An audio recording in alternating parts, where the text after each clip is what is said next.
Warning, the Stone Age Gamer includes a lot of bad language. Cover your mother***ing ears.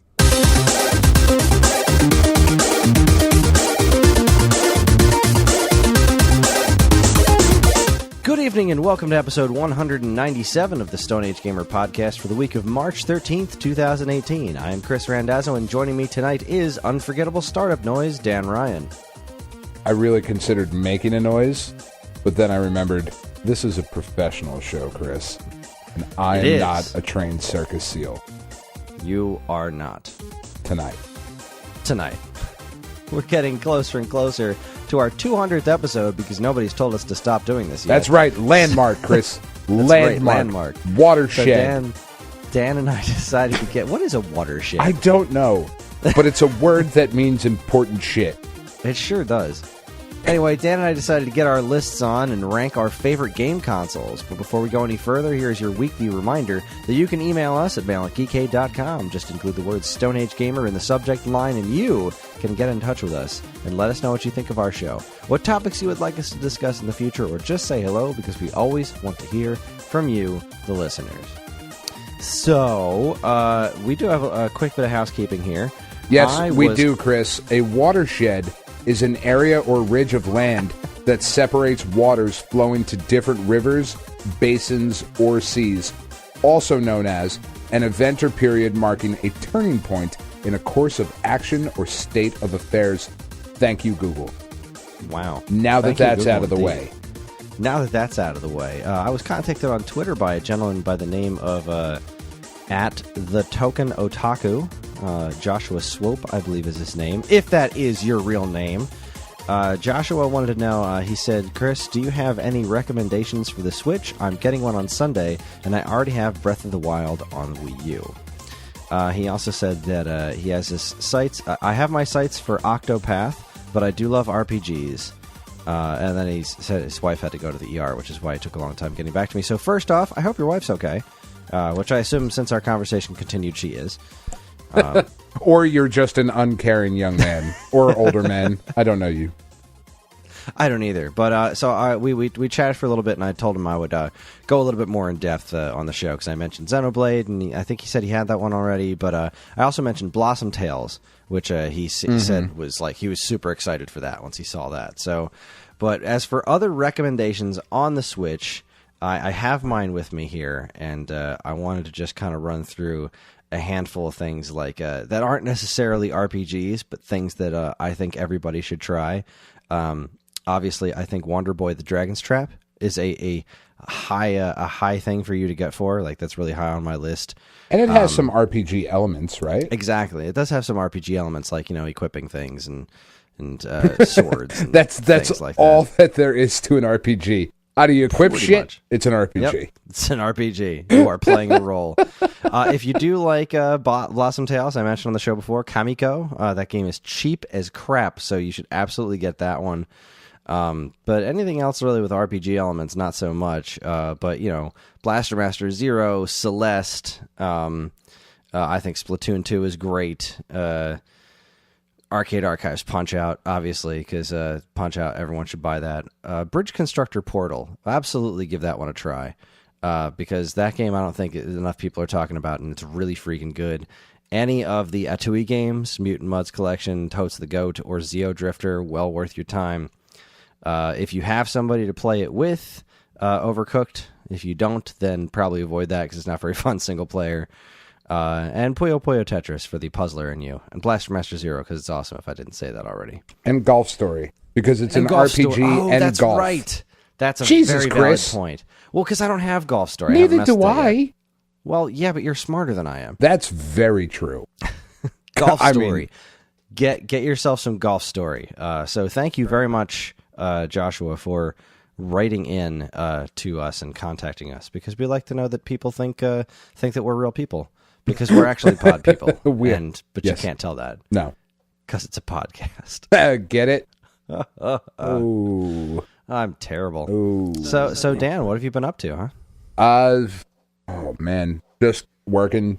Like we were talking off the air. This course I'm currently involved in is kicking my ass. There's a lot going on with trying to get a degree in developmental adolescent psychology. So,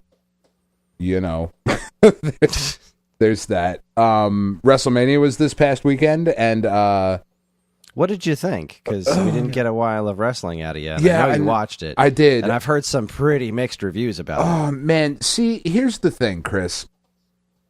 I have met almost no one who wants to do a thing that they like for like 7 hours in a row. Like, I love Game of Thrones. I don't want to watch Game of Thrones for 7 hours in a row. I love video games. That's the difference between you and me, I suppose. I don't want to play video games for 7 hours in a row. But it's not WrestleMania starts at 6:00 on Sunday. It's still going. It's still happening. I think Roman Reigns at this point has kicked out of 58,000 F5s. Like, the biggest problem with the show was that the last match was Roman Reigns and Brock Lesnar.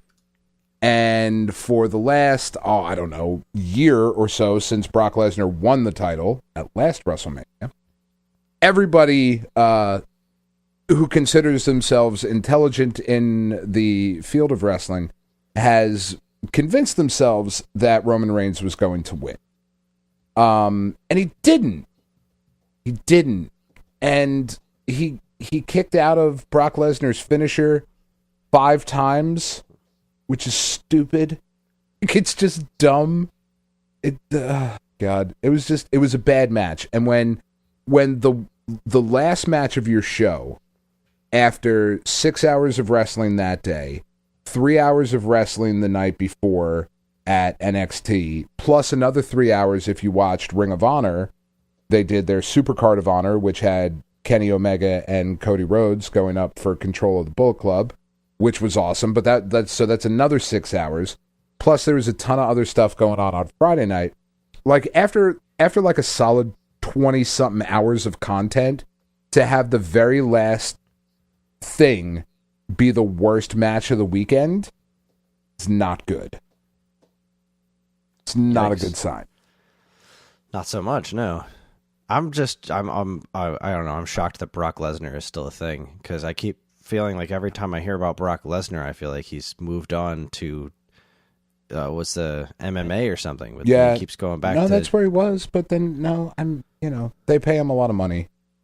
Yeah, because he sells a lot of merchandise. Is he interesting? Because he always just not I've never anymore. Seen him speak. He used to be. Just always been like a big dude without a neck. No, his manager is really interesting. His manager, Paul Heyman, is fascinating to listen to. One of the best talkers that there's ever been. And Brock used to be really fun to watch, but now when you watch him, he's kind of become a parody of himself, and it's just kind of sad. From like a storytelling standpoint, it's not very interesting to see him do what he does anymore. So anyway. But, there was that, and, there was Puzzle and Dragons to play, and a ranking dungeon that I happened to score very well in, and I was very happy about that. And a new, Gung Ho released a new card game called Chronomagia, so I will let you know next week how that is, along with hopefully Owlboy. And, been a busy couple of days, Chris.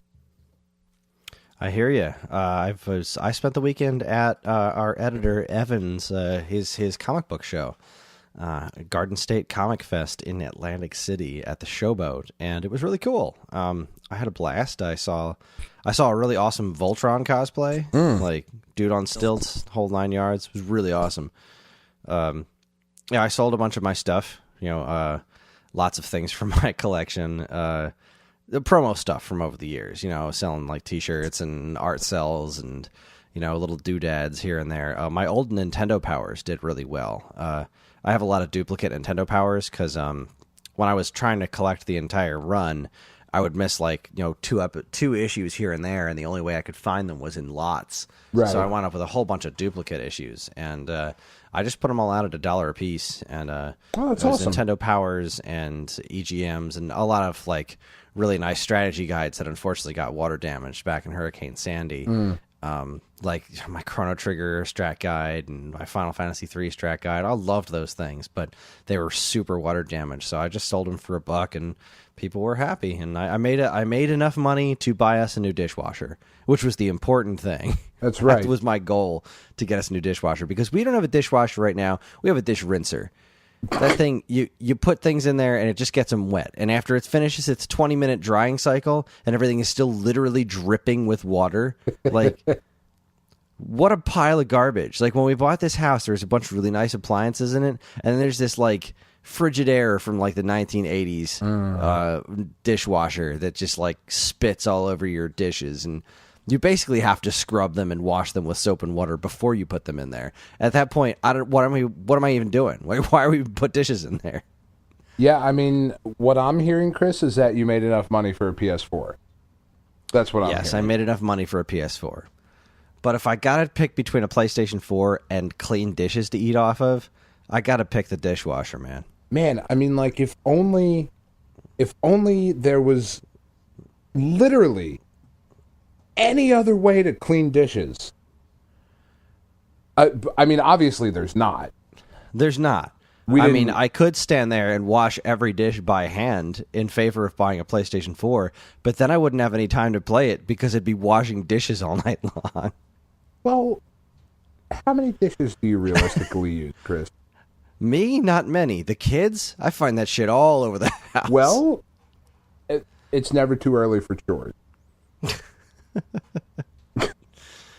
So I did get a new game. Well, it's not really a new game. It's new to the Switch, and oh boy, am I thrilled about it. The Pinball Arcade released on the Switch, and I got this back when it released on Mac a while ago when they did the Twilight Zone pinball on there. It was like, I think through a Kickstarter or something, to get enough money to get the rights to it, and it was good. It was nice on my Mac, but it was only on my computer. You know, I could sit at my desk and play it on my computer. But they just announced that it was coming to Switch, and I was like, oh boy, oh, I'm excited.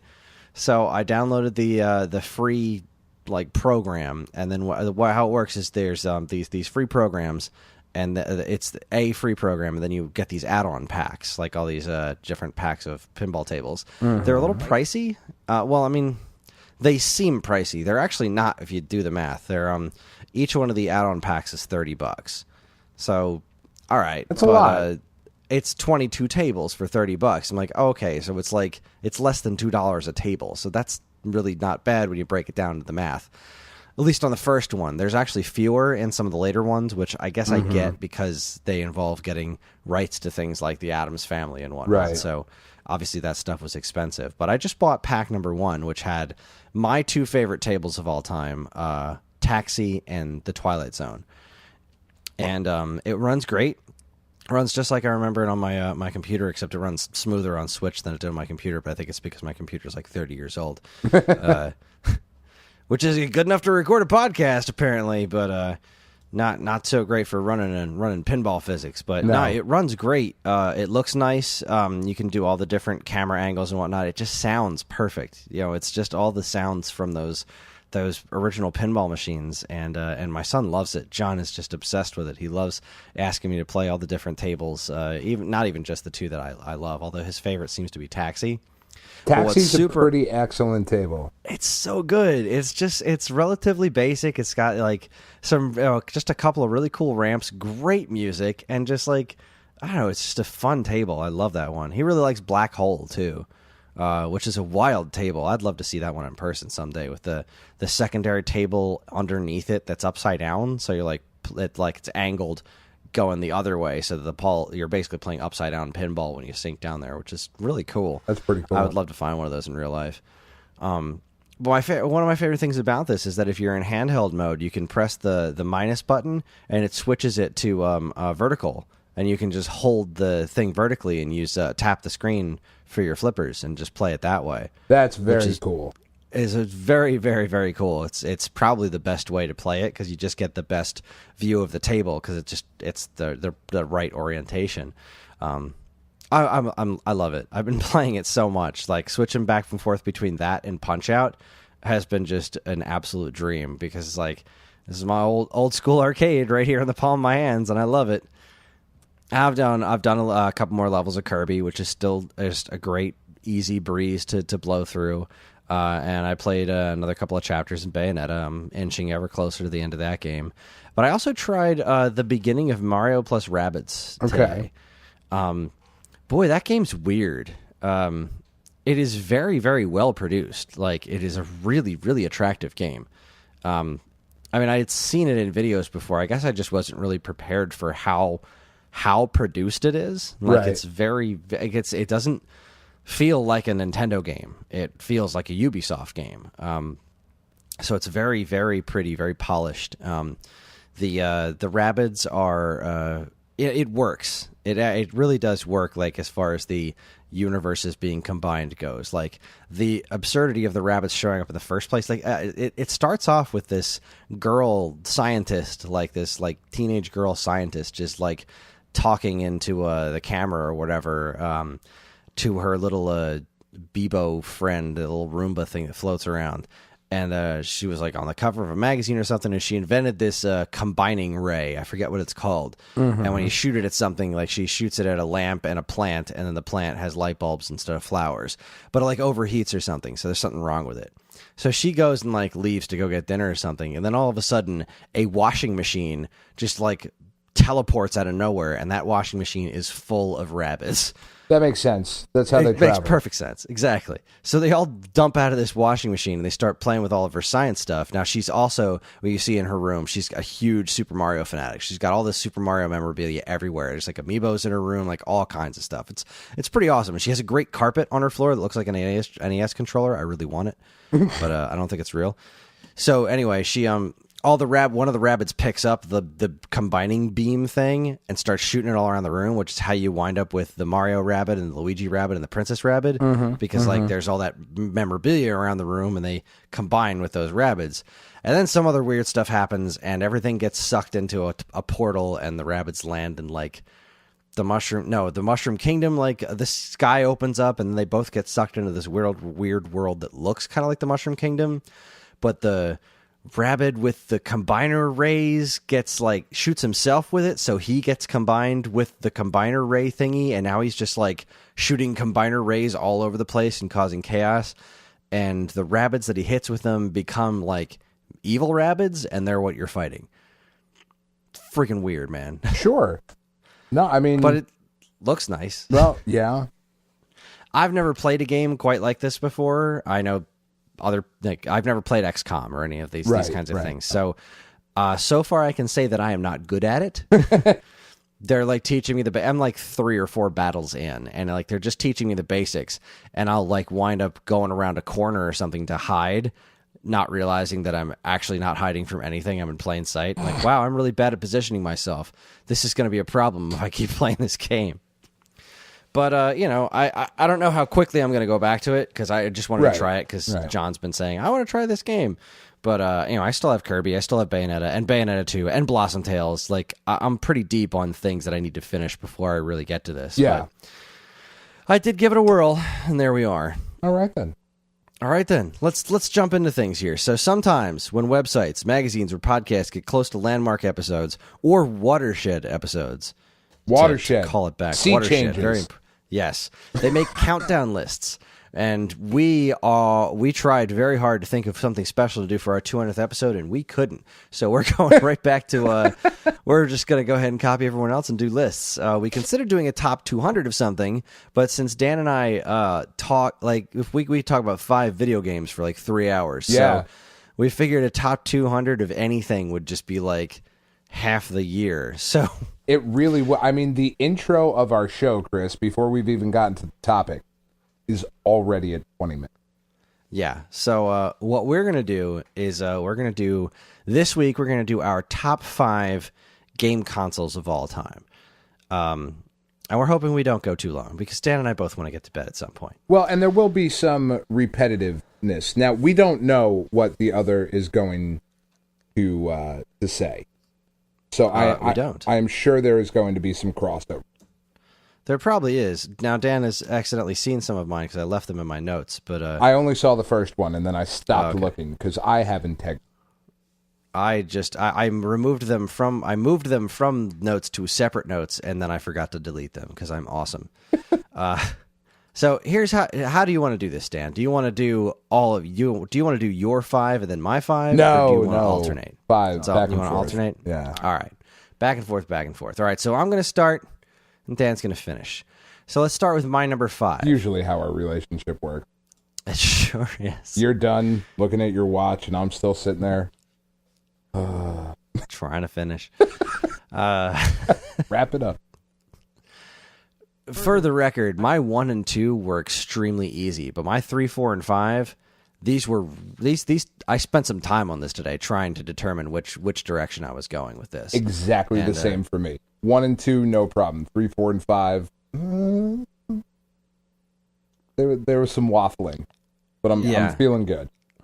I feel fairly confident with where I landed on this. Now, again, these are mine. All right, I'm not saying that these are objectively the best consoles, but these are my favorites in order.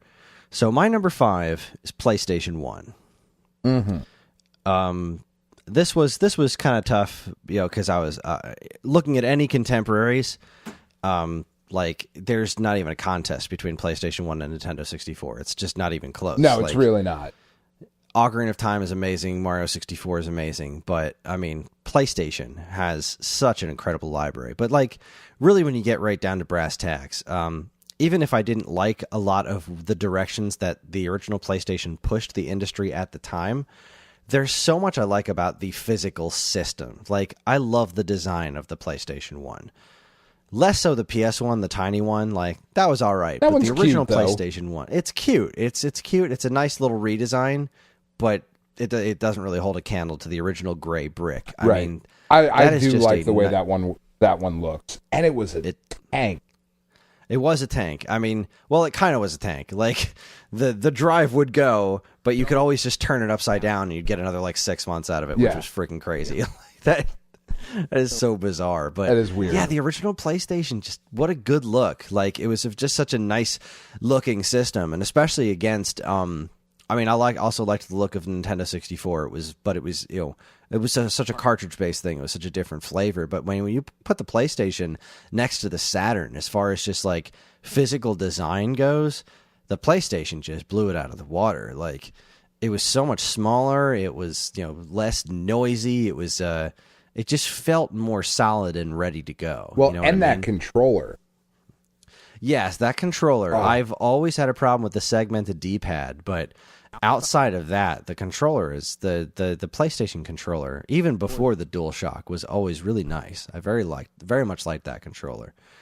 The functionality of this, like, here's the other pieces of it. Like, I'll get to the game library in a minute, but even outside of the controller, the physical design, but there is the startup sound. Mm-hmm. It's got to be the best startup sound of any game console in the history of game consoles. That noise when you started up an original PlayStation was incredible. It's awesome.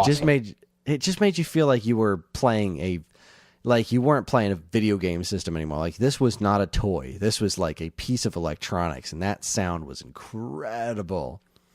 But then you had all this stuff that you could do with the system, and I wasn't even a ton, but I mean, like that music visualizer. Mm-hmm. I used to mess with that thing for hours. Oh, I would listen to super entire cool. albums on that. I'd just sit down, controller in hand, put on an album, and like my friends and I would just hang out in like my room. We'd all just talk and hang out and do what high school students do or whatever. But I'd always have the PlayStation visualizer Smoking on the background. the weed. Yeah, that's so me. That was never that cool. But I would sit there, and here's a perfect example of how not cool I was. My friends and I would all be hanging out talking, and I would put a CD in my PlayStation and just run the visualizer and like make it change and do things on rhythm because I'm such a freaking nerd.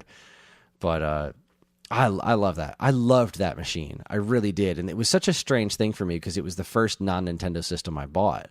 I was such a diehard Nintendo fanatic that I just completely blinded myself to all other consoles, but when PlayStation got Castlevania and it wasn't coming to N64 anytime soon, I was like, well, crap, I have to buy a PlayStation. So I did. I walked into a EBX, and a nice guy named Wes, I talked to him about the PlayStation and how I needed to get it, and I had to get a game. I was like, all right, so everyone's talking about everyone's talking about Final Fantasy VII, and I'm the biggest Castlevania fan on the planet, which isn't necessarily true, but I love Castlevania, especially at the time.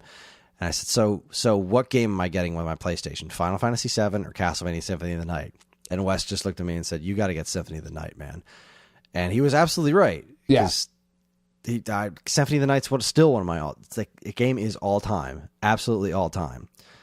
But outside of Symphony of the Night, which was the game that got me to buy a PlayStation, obviously Final Fantasy VII was a big deal. We've talked about my situation with Final Fantasy VII, but you had Chrono Cross. Again, not a phenomenal game, but that was like an experience for me, man. I took a week off of work for that game. Yeah.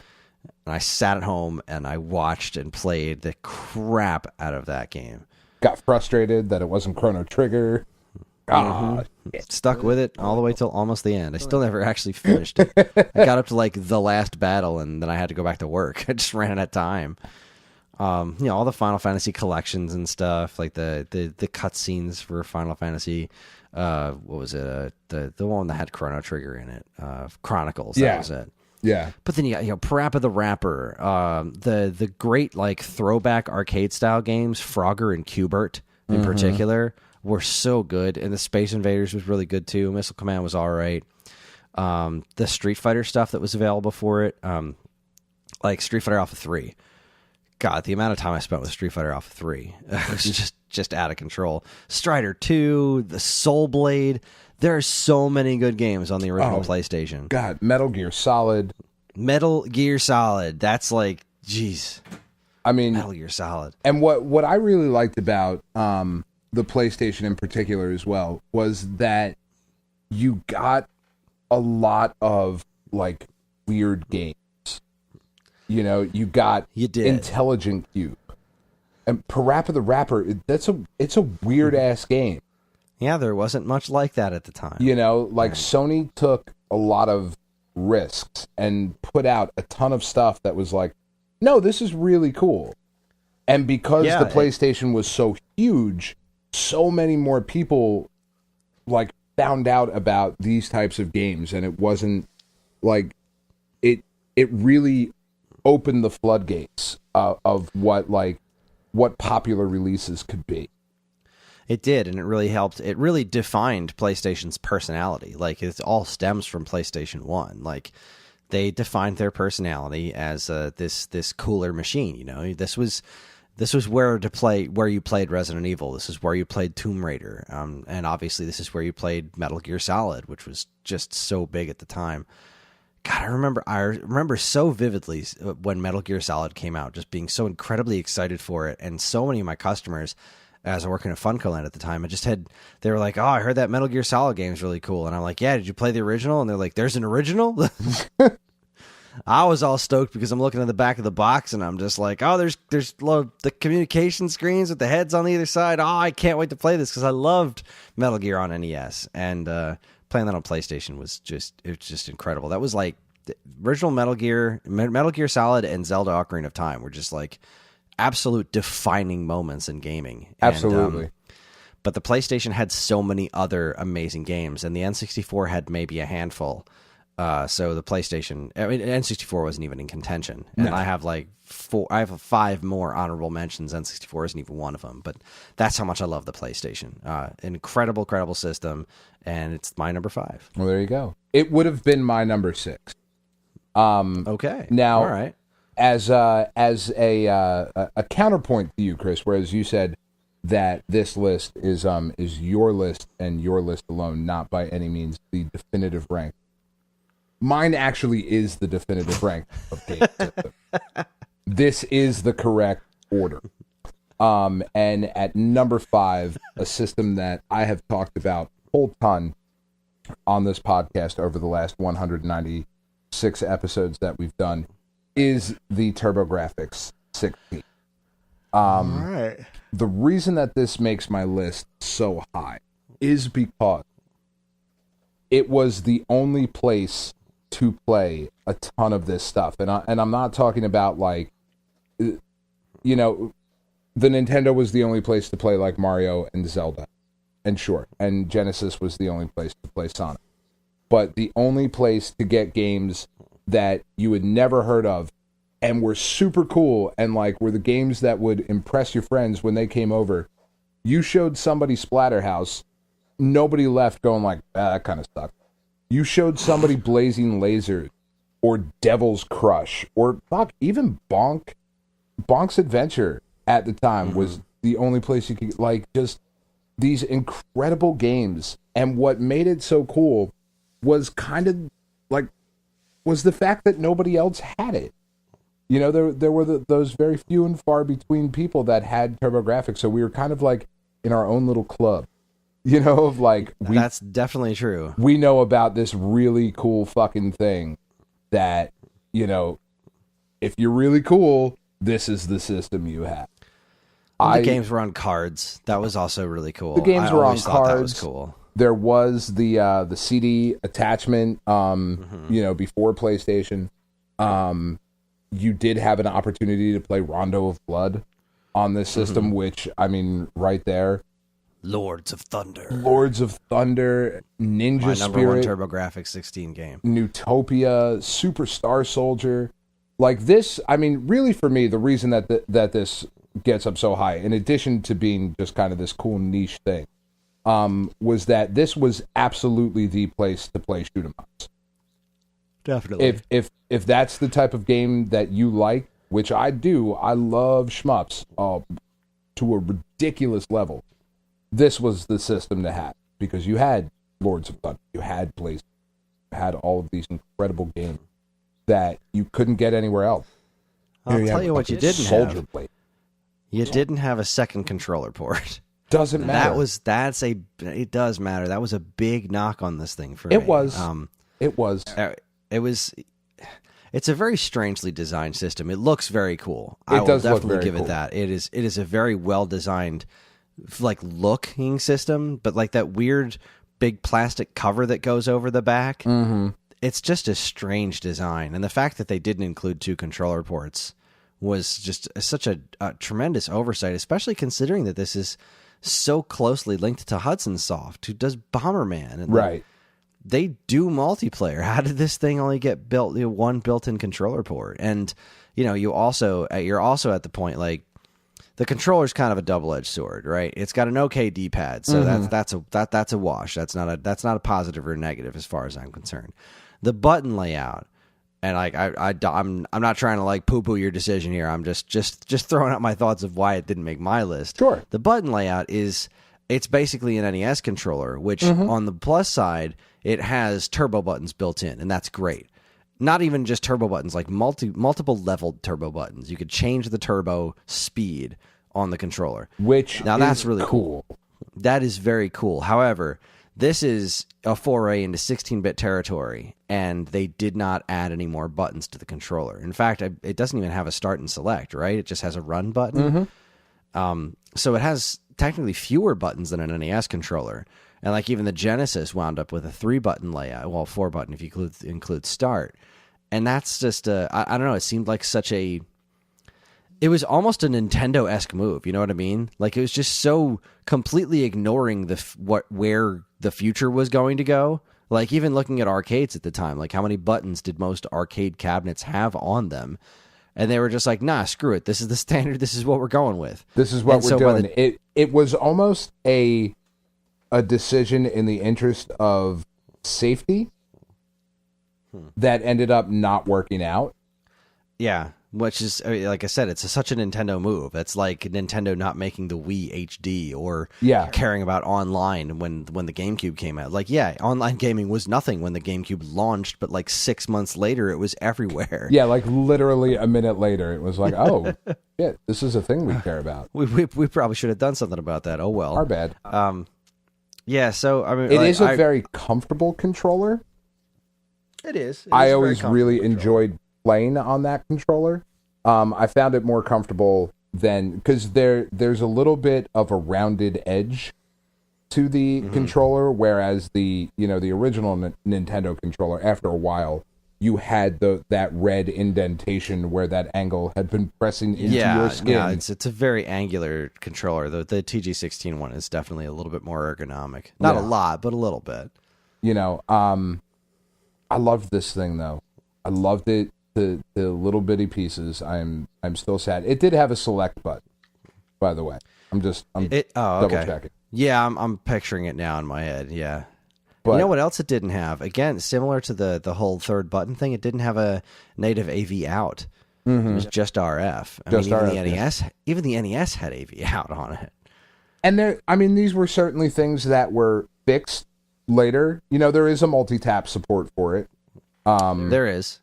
So when Street Fighter 2 came out for this thing, you had to buy a multi-tap to play it. You did. And you also had to play it with 2 buttons, which was bananas. Which is annoying. Certainly. But, like I said, for me, for somebody who loves, basically shmups and, things like Splatterhouse, like Keith Purge, Alpha Zone, these sorts of things, it was just such a cool system that nobody else had. And I had such just an incredible amount of fun playing the games that were on here, that it comes in at number 5. All right.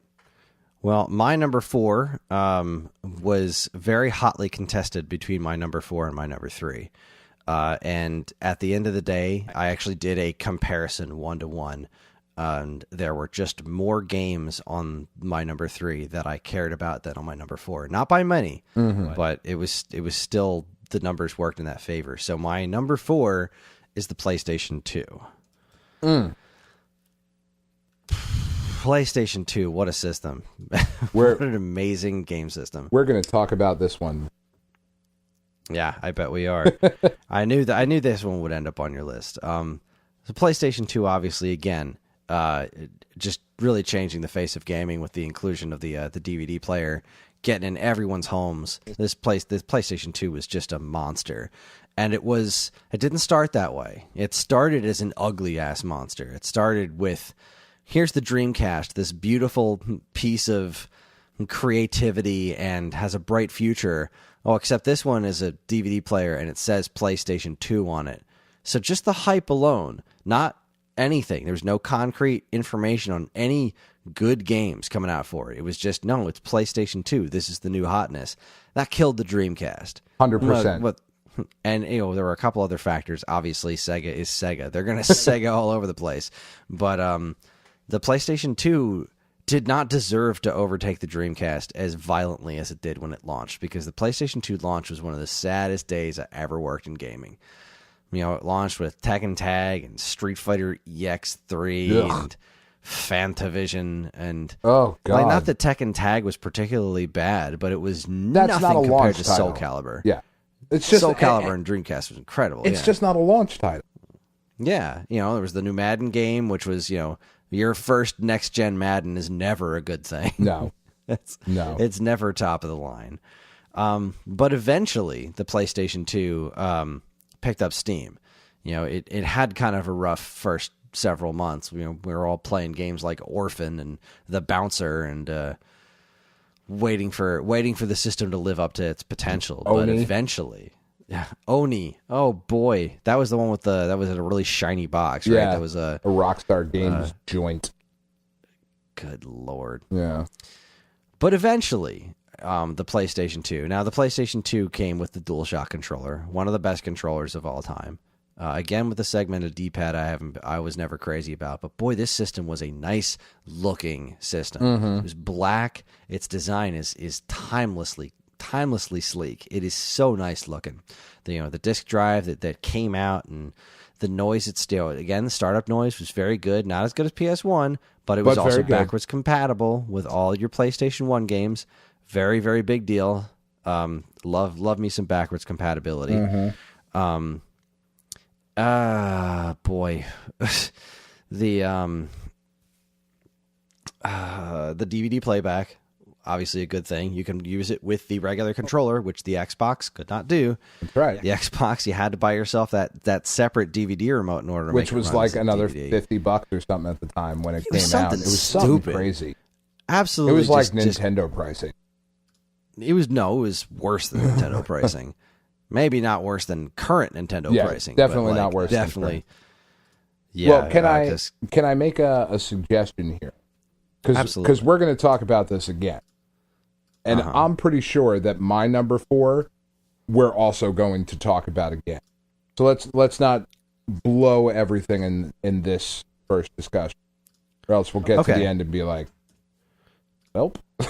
Well, then for mine, I'm going to go ahead and just talk about the physical system itself. I won't even talk about the games. I'll just talk about the physical system itself. So your DualShock controller was a very, very wonderful controller. The backwards compatibility, the sleekness of the design, and then just the way everything looked. Once this system got itself going, this was one of those systems that it kept getting better as it went along, and that was it was such a fun thing you used to really see in games way back when. The progression. Yeah, you'd really see a progression. With the exception of one of the best games on the platform, I'll just jump into this one for a moment, Metal Gear Solid 2. Mm-hmm. Metal Gear Solid 2 was made with some crazy witchcraft, where when it came out, it looked better than any game on the platform, and for the rest of that platform's existence, games were trying to catch up with that. Yep. Almost nobody matched it. That game looked better than almost anything else on the platform, like its entire existence. But that was what was so much fun. And then you also had, again, similar to the PlayStation 1, but maybe even crazier, was the fact that because the system was so popular and so successful, people were willing to take so many risks on it. And you got some really weird stuff on there. Which we'll talk a heck of a lot more about in a bit. But the PlayStation 2 is an absolutely incredible system. It came with your AV outs. There were component cables available for it. Like, this system was well designed, and they held up. Considering that it was a CD-based system, or DVD-based system, it held up pretty darn well over time. Mine still works. As does mine. My wife's now did it is not. my second one. My first one was broken when in the middle of changing a game in my apartment in college. My roommate Jim happened to trip over something on the walk-in. He might have been a bit inebriated, but he is now a man of God, so we don't talk about that out loud too often. But back before he found Jeebus, Jim did a bit of the drinking. And he did a bit of the drinking right into my PS2 and shattered it. Oh, just that is very unfortunate. Destroyed it. And the game that was in it, too, which I believe at the time was Max Payne. So not a huge loss there. No. But the system itself. But since he replaced it, he felt very sorry about it. The next day I had a brand new one. And it still works. It's upstairs in the closet. I could plug it in right now, and I am confident that it would work just fine. So, yeah, there you go. PlayStation 2, an amazing, amazing system, ranks at my number 4. All right. My number 4 is definitely going to be contested by you and probably by most of the listeners, but I feel confident in putting at my number 4 the original Nintendo. The original NES. Okay. All right. This thing, it saved this industry without question. In America, very yeah, in America, certainly. But we're all Americans, so we're not going to talk about anywhere else. Nowhere else exists, Chris. We know this. Ollie, he's American. We've claimed him he as just doesn't know it yet. He just doesn't know it yet. We just haven't given them some freedom. Do they have oil? Looks like they need some freedom. No, in America, right after Atari had basically shit the bed somehow, and they really didn't even screw up that badly. But I mean, the perception of it just tanked the video game industry, and in-swept Nintendo to save it for us by marketing itself as a toy. And by marketing itself as a toy, it did two things. One, it got back into toy stores and was able to then gain a foothold, with American households. But also, and this is where I kind of knock it a little bit, also relegated video games to being toys for quite a while. There was a perception around them. Now, it was a necessary perception, like I said, to save the industry, but there was a while, it's certainly not the case anymore, and that's by proxy of our generation getting older and being the ones making, financial decisions and making games and whatnot. But for a good long time, video games were toys. However, this system, with all of its faults, the pin connectors getting dirty and having to blow on the games and all of that stuff, the stuff that was eventually fixed with the redesigned top loader, the uncomfortable controller, all of it. This was just about the biggest Trojan horse to restarting this industry that there could possibly be. I am sure that we are going to talk about the games a little bit more in a little bit, right? We absolutely are. This on your list somewhere? Oh, yeah, I think that's a safe assumption. Yeah, I thought it was a pretty safe assumption. I love it. I mean, there's much more that we're going to talk about, so I'm just going to leave it at that for the sake of brevity. Yeah, I mean, just to get a little bit more into the physicality of the system. I loved this controller. I know that there's been more ergonomic things in the future, but at the time, when you're coming off of the Atari joystick or the Intellivision controller, this was great. On to this thing, this was a revelation. Was absolutely great. It really was. I didn't know that this controller sucked until I used controllers after it. Yeah. I mean, if you go back and try and hold that original Nintendo controller now, and it's not one of the dog bone controllers, it is objectively uncomfortable to hold. I would disagree with that.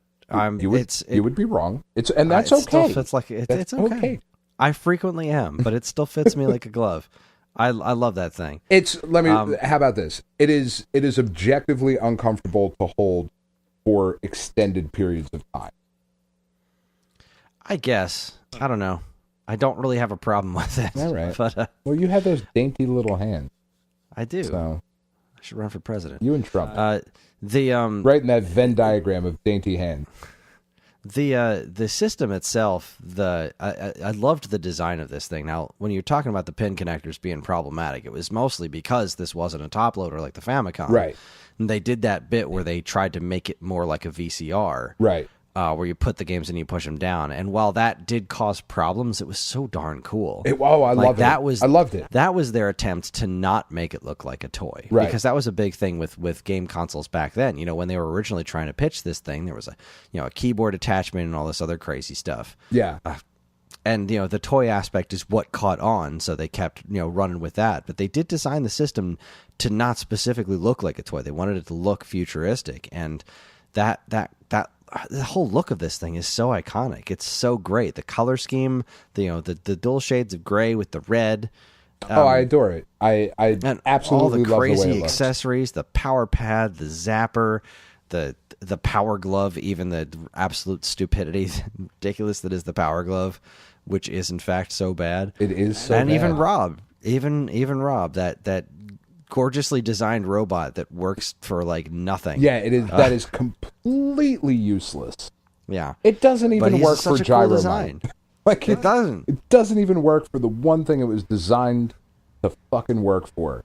But it was awesome, and it was awesome. It was. I mean, it was the oddest thing. Like, and that's something that younger listeners cannot fully appreciate. Our older listeners can certainly remember that at the time when it was, the Master System was around. We've talked about it before. I had one, but nobody else. Like, this wasn't even TurboGrafx. Like, it was cool and niche. Nobody fucking had it. Yeah, no, you played Nintendo. It was Nintendo. It became ubiquitous. Everywhere. It was the thing that everybody talked about. Like, when you were in school, it was Nintendo all the time. I mean, it was a mania that swept this country. And what's cool about it and what was different about it is that it swept the country organic, which I hate saying shit like that because it makes me sound like a hipster dick. But it really was. There was not, it was word of mouth. There wasn't social media cross promotion, yada, whatever. You had a Nintendo before you had cable in a lot of cases. True.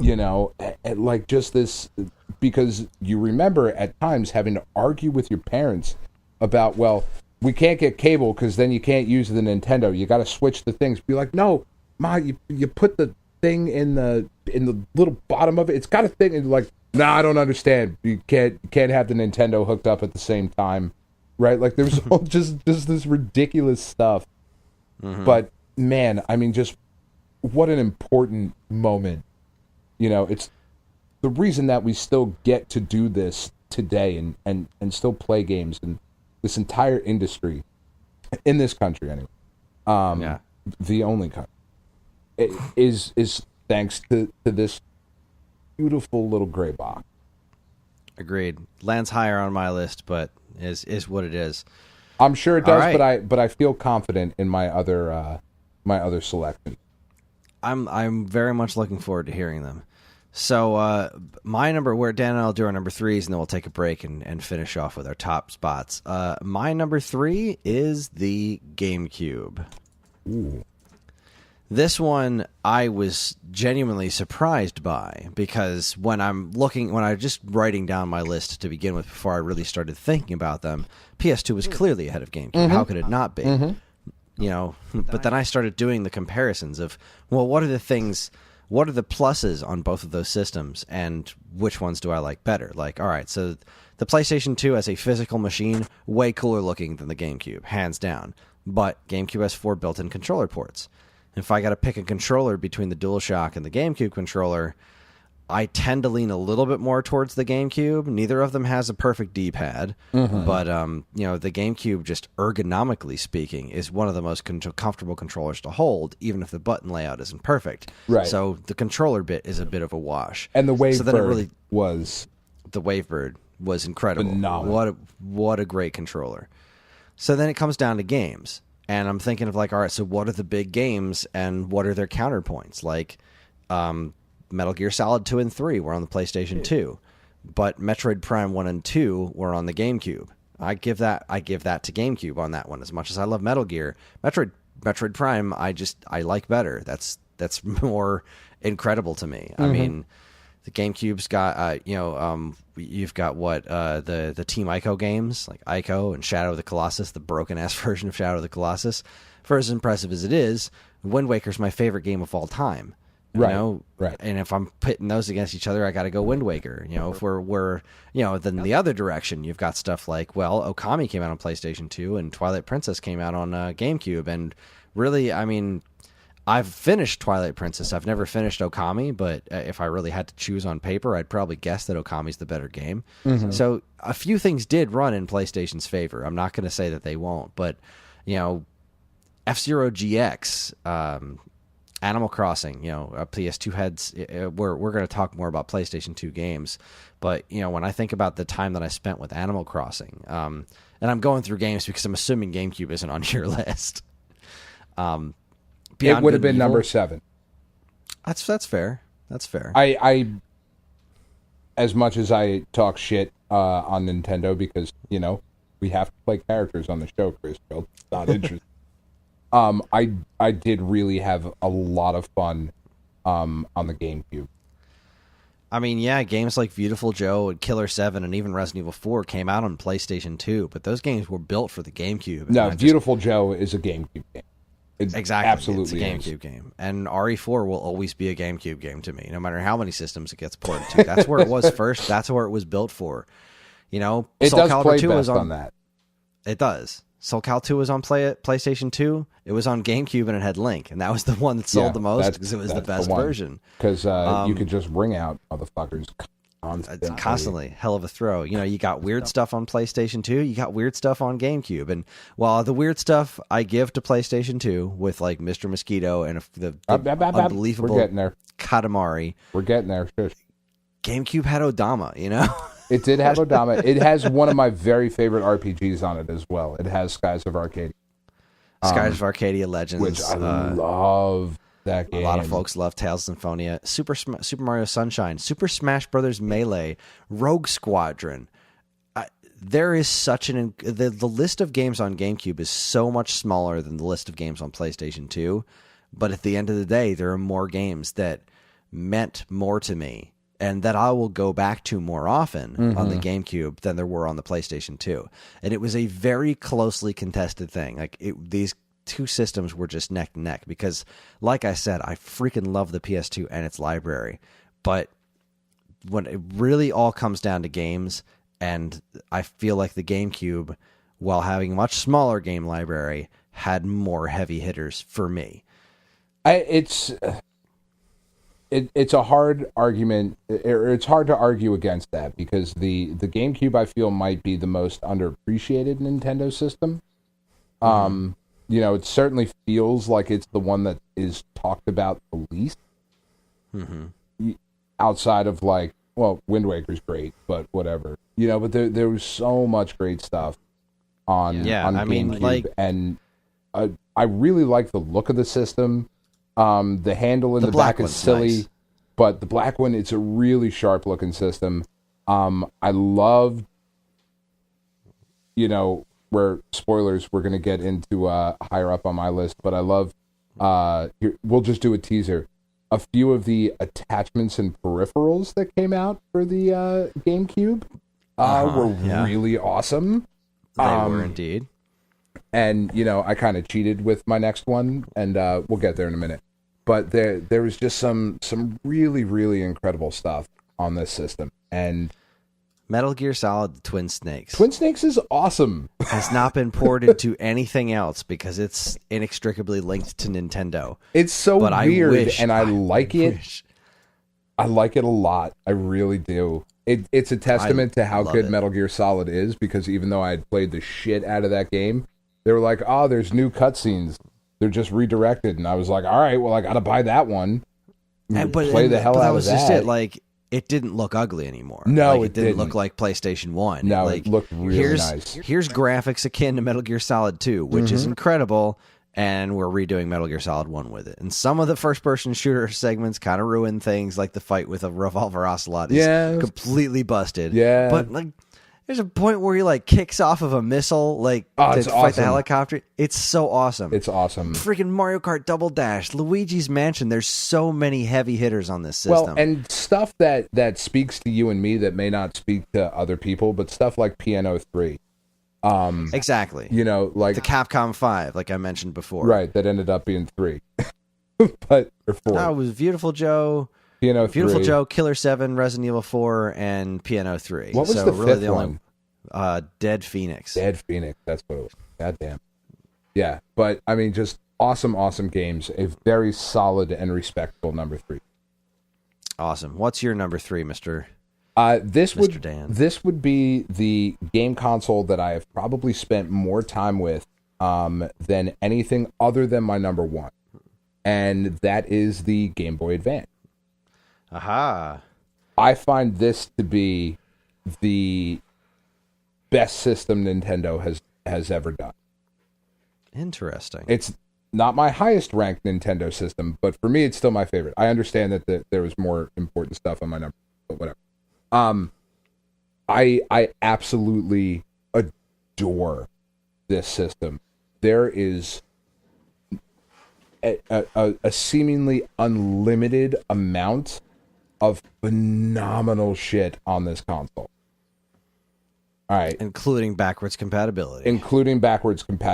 So the original Game Boy Advance, the wide, not backlit, which was a problem, but not the end of the world. You know, we were all still used quite comfortable to play. Still very comfortable to play. And all of us, if we're being honest, we're probably used to the attachments that we had all purchased for either our Game Gears or our regular Game Boys or anything like this, there was, I mean, the world Everyone of had a peripheries worm for light. that. You had a worm light, you had the speaker that plugged into the headphone jack in the bottom, you had the magnifying glass, you had all this stupid shit, right? So the lights that they put out for the Game Boy Advance were great. And then once the Game Boy Advance SP, it was over at that point. You had this really cool, really sleek looking system that you could comfortably carry in your pocket. Again, cargo shorts, it was the 90s thing. It was very big back then. It's like a mini laptop. Yeah, like you could carry it comfortably, and the game lineup is staggering. When you really sit down and look at it. Fusion and Zero Mission. Two amazing Metroid games. Classic 2D Metroid, portable, incredible. The 3 Castlevania games are stunning. They are simply stunning. The Advance Wars game. I know they're not your cup of tea, but I mean, there's no argument that they are good. Objectively great games. Yeah. Final Fantasy Tactics Advance.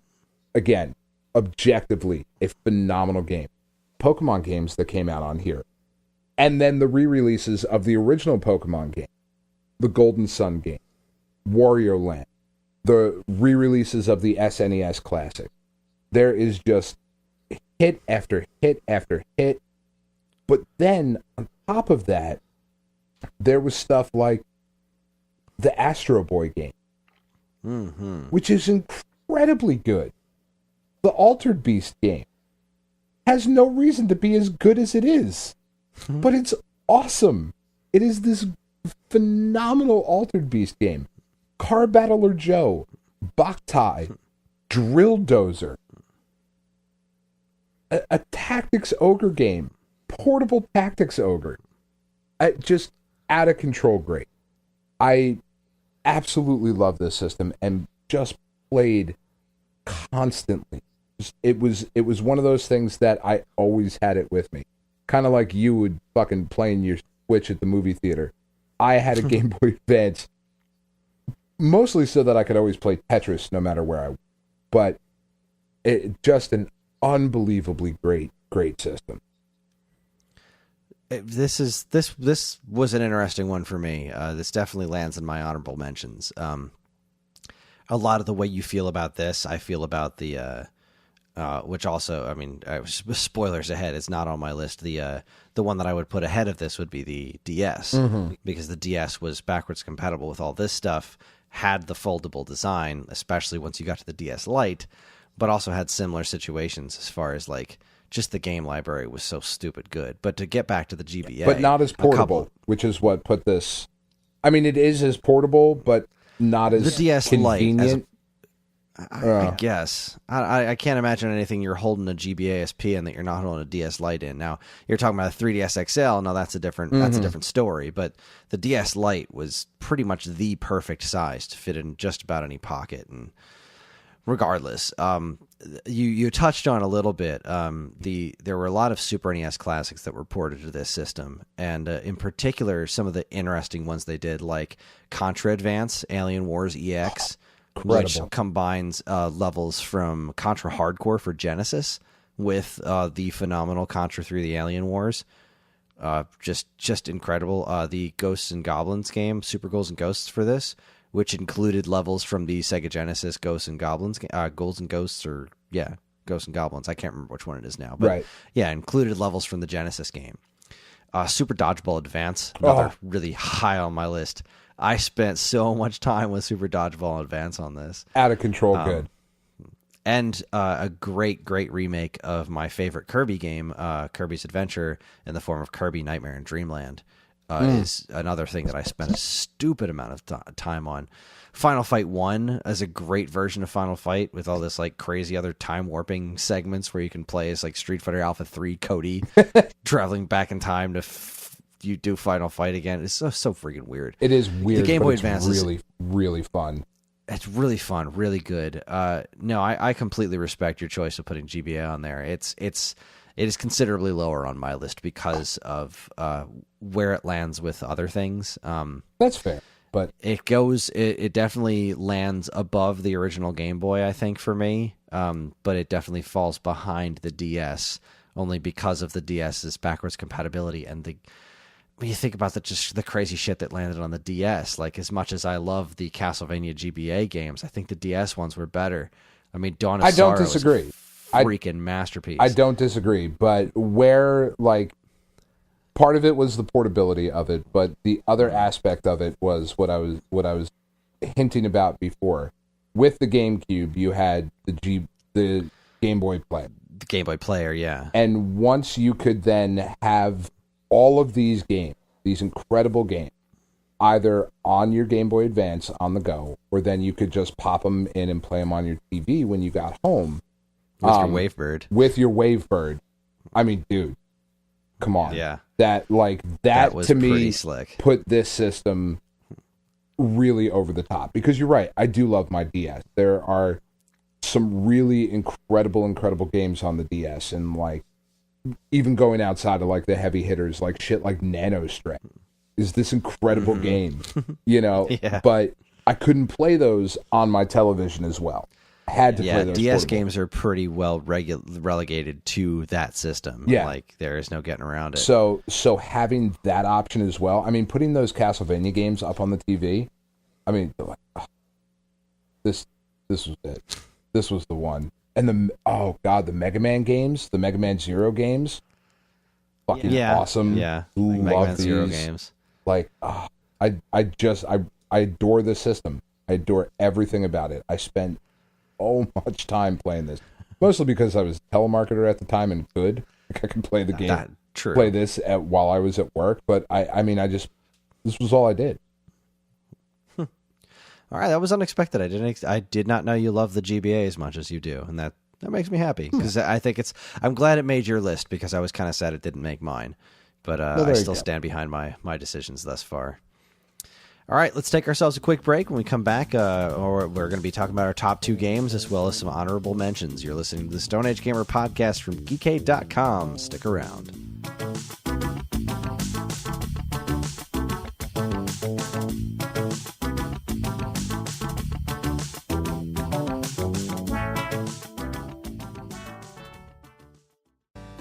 And now, here's a look at some of the other original content available right now at Geekade.com.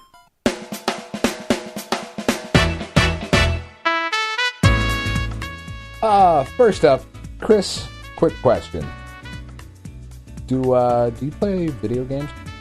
I have been known to dabble. I've heard that about it. What about I believe it's pronounced anime? Maybe I've been known to dabble. Anime? Or anime? Anime? Japanimation. Do you watch the Japanimation? Look, Kris, of course you do. We all know. But have you ever stopped to consider what's going on in your ear? I haven't. I certainly don't have an entire podcast about it. Well, thankfully, Kris, Matt Much did. He's written about the intentionally unsung heroes of our visual experience that we post. Learn all about why they're so gosh darned important in Are You Listening? Located in Finland. It's a good article. Matt Much doesn't do anything bad. It's true, he doesn't. He gave me a giant box of combos at Garden State Comic Fest. He sent them with Evan. That's excellent. And I opened up the box. It was like 6 giant bags of combos. Bottomless, man. Thought you were going to say condoms. Gave me a giant box of condoms at the Garden State. But, yeah. Anyway, next, it's been 10 years since the release of what's considered to be one of the best vampire movies of all time. And to celebrate, Ernie Rockelman takes a deep dive into what makes it so gosh darn great. From its gloomy mood to its disquieting cinematography, this tale of friendship between a bullied kid and a vampire who is not your average bloodsucker has left audiences terrified for years and a very big impression on said audience. Find out about more about how I talk English good in this cinematic classic in celebrating 10 years of Let the Right One In. located in the think tank. It's a dope movie. Good on So I've heard. I've never seen it. really good. I don't think you'd like it at all, honestly. I'm not a horror guy. Yeah, you don't like much. I don't, really. Weird. I caught up on BoJack Horseman, though. That show's weird. Is it? It's great. It's weird, though. Yeah. Well, Really weird. finally, Chris, in a bit of self-serving promotion for you, Mr. Writer, this month's selection for the Wave Back Music Podcast offers so much music that Matt and, well, you, Chris, you couldn't fit it all in one episode, could you? I couldn't. Well, be damned if you aren't going to try and tackle it anyway. That's right. I didn't write these commercials. My wife did. A likely Just wanted story. to clear that up. A likely very nice. story. Tune in for some of the goddamn jauntiest music ever to come out of a Super Nintendo game as our hosts break down what makes it so special. Don't miss the Waveback Music Podcast, episode 54, Donkey Kong Country, part 1 of that. It's only if two. You can catch all this 17. great stuff, plus tons of other articles, videos, podcasts, and more right now at geekade.com.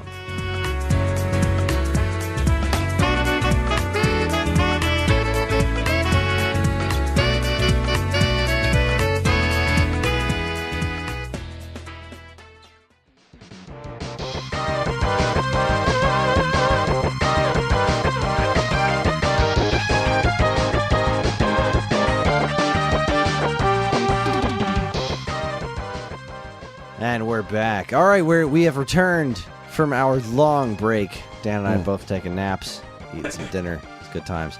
All right, so let's move on to our number twos. Number two. My number two is the Nintendo Entertainment System. Mm-hmm. I am shocked it's not your number one, but I'm pretty sure my number two is your. I don't know why I felt the need. Carry on. If you're making potty connotations in your head like I am, this is a gross conversation.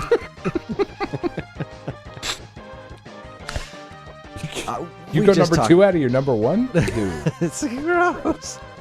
We just talked about the NES. Well, we didn't talk a lot about its games, and that's really what this is. That's really what this boils down to. Is the library on the Nintendo Entertainment System is just some of the best games ever made. It really is. So many different flavors. Every kind of game you can think of. It's one of the best game libraries anyone's ever pieced together. It is, of all the game systems I have, it is the system that I far and away have the most titles for. I have 374 Nintendo games. Which isn't even half of what's available. It isn't even half the damn library. But it's not.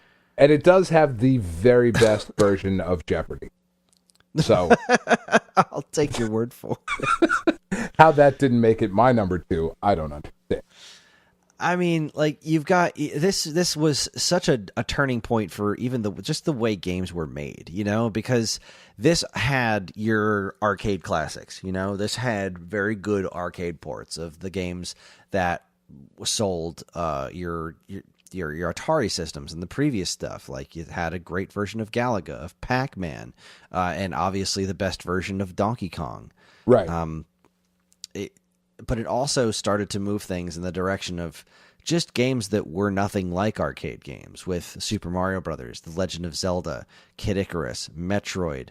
I mean, this is where these franchises began. And in several cases, like Super Mario Brothers 3, like we talked about how big the Nintendo was. The biggest point of that was Super Mario 3. Super Mario 3 like took over the damn world. Super Mario 3 really was everywhere. But this was the birthplace of Castlevania, more or less.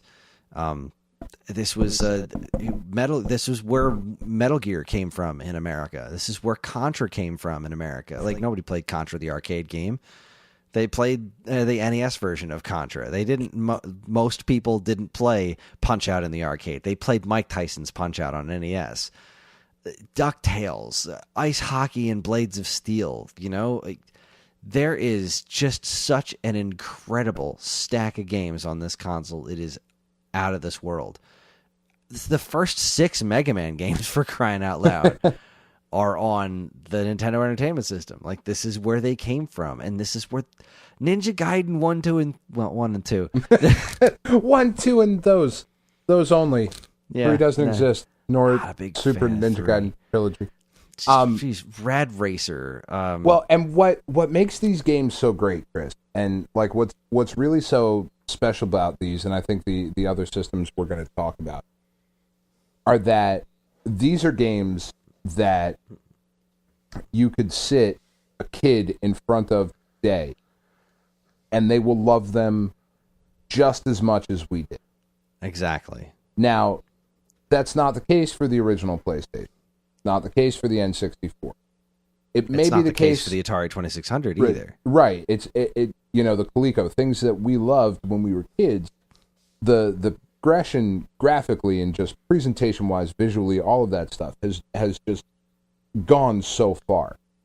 The quality of the games that existed on the NES though, it's just staggering. The original Legend of Zelda still holds up today. I could not agree more. The you're not wrong when you say the library on this system is just out of control. And like even if you go off the beaten path, you wind up playing stuff like Euphoria or Little Samson. Like there's good stuff in every which direction. There's like the Nintendo World Championships, like the whole freaking Wizard movie surrounding Super Mario Brothers 3.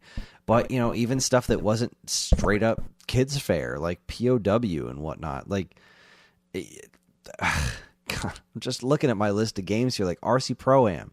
Freaking RC Pro-Am is like one of my son's favorite games. Like, that game is stupid good and ridiculously fun. Like, you had weird strategy like type stuff, like the Romance of the Three Kingdoms games. Freaking Rygar. This was another thing. Like, we were talking about arcade ports. This was where you started to get these like arcade reimaginings. Like, Ninja Gaiden was an arcade game, but it was a Nintendo game. Like, freaking Rygar was completely different animal than the arcade port. Bionic Commando, Strider. Like, these were just new experiences as opposed to their arcade counterparts. Even Mike Tyson's Punch-Out, that wasn't a port of the original Punch-Out. It was just like, we got to do something different, and then they did. And then you wound up with the 4-player games with the NES 4 score and doing stuff like RC Pro-Am 2 and Super Spike V-Ball. I mean, the Power Pad when you're playing World Class Track Meet or Short Order and Explode, which is a criminally overlooked game. Tecmo Bowl, the sports games were fun. RBI Baseball, Tecmo Baseball. I mean, Track and Field 2. Like, it's out of this world. Tetris, Dr. Mario, Wario's Woods, Wizards and Warriors, Battletoads. Fun game. I can just keep going on and on for hours. And this is kind of why games. we decided not to do like a top 200 game, because, I mean, I'll give you a top 200 Nintendo games. You know what I mean? Like, there's so much good stuff on this system. It's just a phenomenal system. It really, really is. It's one of the. It's just. It's almost unparalleled. It is absolutely amazing. Its library is nuts, and to Blaster Master, my all time Blaster Master. But to quote Mike Sheridan, Castlevania. All right, Dan, what's your number 2? And don't say poop.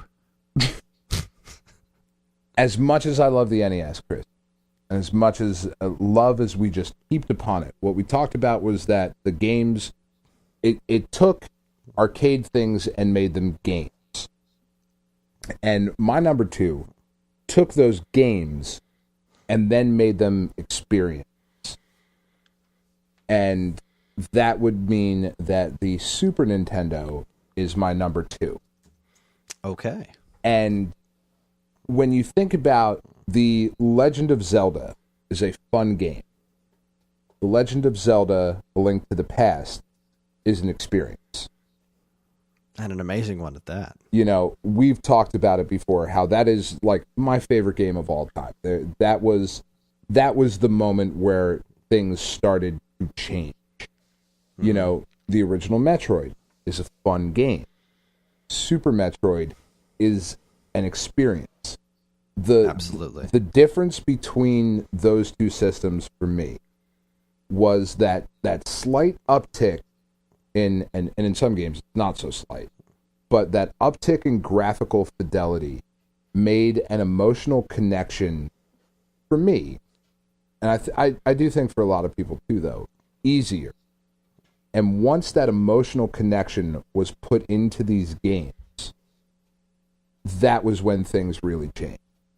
When you look at the library on the Super Nintendo, you are talking about some of the best experiences that you can possibly have gaming.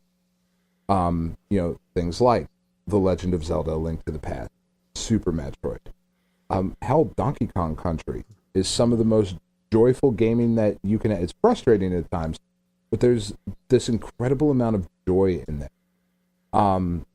Chrono Trigger tells this amazing story.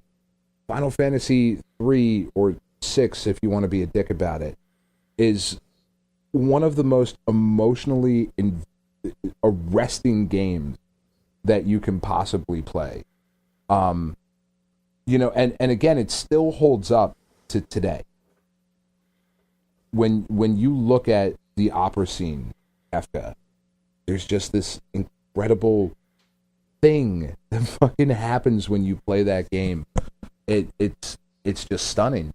You know, and it took some of the games that we had loved on the Nintendo and made them that much better. When you look at something like the Alien Wars, or maybe not Super Punch-Out. We won't talk about that much, but like Super Ghouls and Ghosts or Super Castlevania, you know, just brought this level of depth to the overall world that was just, as a kid, was just mind-blowing.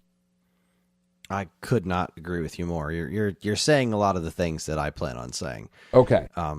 Well, why don't I stop there so that you can give us your number one and we can just keep talking about it? Sounds like a plan. Okay. My number one is the Sega Genesis. It's the Okama Game Sphere. I'm just kidding. Really, no offense to the Sega Genesis, but I know there's a lot of people that fall on the opposite side of the spectrum on this argument of the Super Nintendo versus Sega Genesis, and I just think that's crazy. They're all wrong. The Super Nintendo Entertainment System, just like Dan said, it took those great games, those things that made the NES games great, and just took them to the next level. And I'll go to bat for Super Punch Out any day of the week.